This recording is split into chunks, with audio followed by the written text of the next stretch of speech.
OMG mga kasagpa, dinagsa at dinagsa ang Sinulog Festival sa taong 2026 sa Cebu. Grabe, dinumog at dinagsa ng iba't ibang panig ng Pilipinas, at hindi lang sa Pilipinas, may dumadarayo pang iba't ibang bansa. Ang kadahilanan dito mga kasagpa, malalim na pananampalataya, lalo na sa Santo Niño. Ang Sinulog ay isa sa pinakamalaking relihiyosong petsa sa Pilipinas. Milyon-milyong deboto ang pupunta sa Cebu upang magpapasalamat, magdasal at humingi ng biyaya sa Senyor Santo Niño. Grabe, ganun katindi mga kasagpa.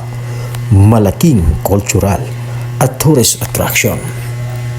Hindi lang ito relihiyoso, isa rin itong makulay na cultural festival.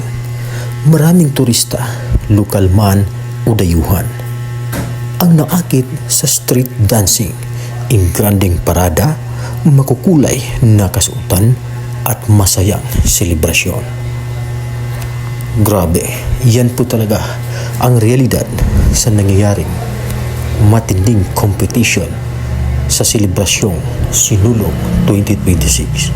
Matinding promosyon at maayos na paghahanda. Mas pinaigting ng lokal na mas maayos, mas organized ang paghahanda at promosyon ng Sinulog sa taong 2026. Kaya mas maraming maingkanyong dumalo, magandang panahon at maayos na programa. Maganda ang pagsilibrar, komportable, kaya mas maging kampante ang mga dumarayo. Ang mga tao na lumulabas at makisaya sa parada at iba pang aktibidad mga kasagpa. At napakalaking tulong rin ang social media at presensya ng mga sikat na personalidad. Malaking tulong ang social media at pagdalo ng mga artista at mga influencer na nagbahagi ng kanilang Sinulog experience. Kaya mas dumami ang interest ng publiko. Kaya mga kasagpa, dinagsa at dinagsa ang Sinulog 2026 dahil sa pananampalataya, kultura, turismo, magandang paghahanda at malakas na impluensya ng social media. Dahil dito mga kasagpa, umabot sa mahigit 5 milyong tao ang dumalo sa iba't ibang aktibidad ng pesta.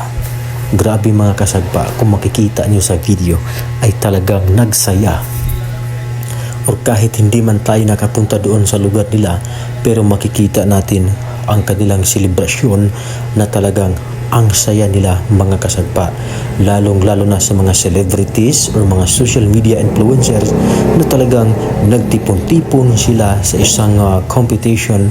Yan po talaga ang nagpapaingay sa lahat. At syempre, yung mga iba't ibang dumadayo ay nagdadala rin sila ng mga deboto para sa malaking ginagawang ritual, lalong-lalo na sa lugar ng Cebu. So makikita natin sa video mga kasagpa, ang mga celebrities ay talagang nakisaya rin po sila, at yung iba ay nagsasayawan at nagkaway-kawayan, at syempre yung iba mga kasagpa hindi na kinaya ay nagkakaroon ito ng mga pictorial.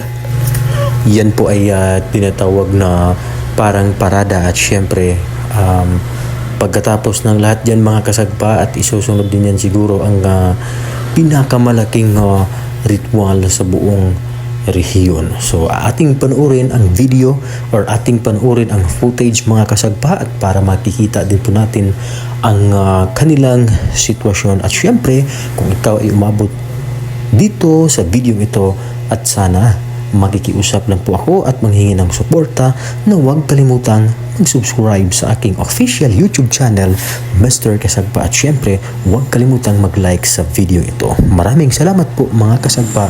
and keep safe and tuloy-tuloy tayo sa panonood.